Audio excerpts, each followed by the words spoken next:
is a degraded form of our labor, a degraded form of our resources, a degraded form of Mother Earth that has been extracted, and we're taking that back and we're using that to feed the brand new world that we're fighting for.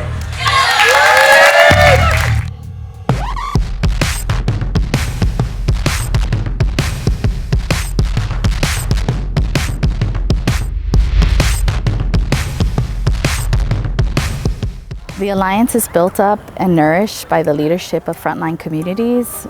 In 2010, then in 2013, we came together in an alignment process that allowed us to come together not only to fight the bad, but to build the new and to create solutions, communities that are building a just transition. And we do that through these mega strategies that really are the root of our theory of change. So they include fighting the bad, which is what EJ communities have done as the sacrifice zones of this extractive economy, but they're also building the new. So they have the frontline solutions that can really create vibrant, living economies at the local level. But that's not enough. We have to change the rules from the local on up. We must break those rules that need to be broken and rewrite our futures, write the rules that need to be written to facilitate constructing the just transition economy that centers holistic people in relationship with Mother Earth and all our relations, and allows an understanding of the need to continue to create space, energy, and a place for those that are to come in the future.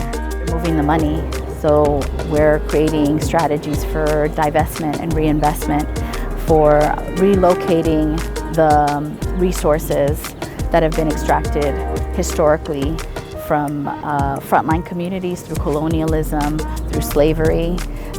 Moving the money is central to the work we do. We're building the bigger we because we know we can't do this alone. We have to do it with groups across the nation, across regions, across the world, across cultures, and across many different generations.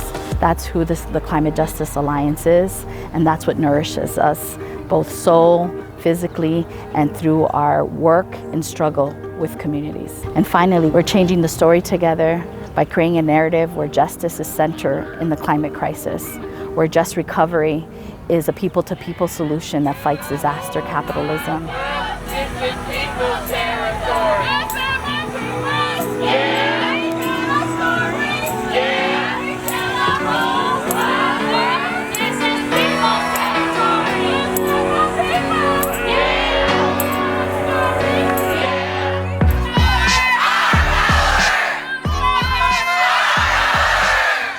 Living our power for me means change, radical change, revolutionary change with a vision.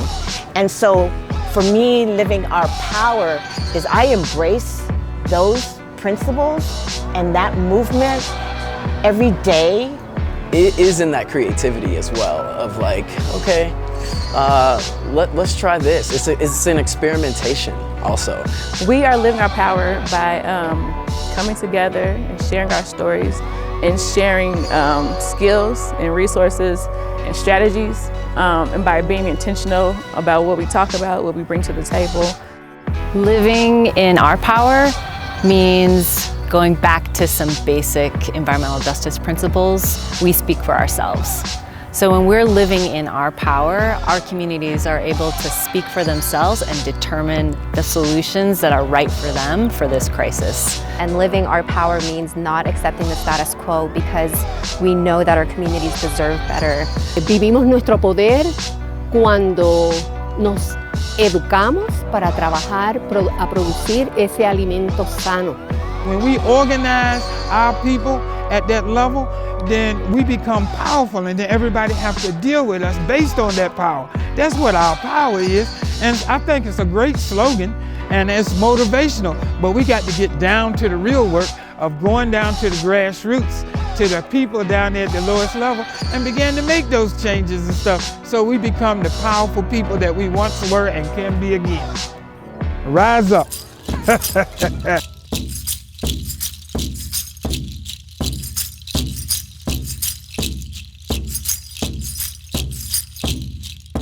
I hope that people rise up and protect the land.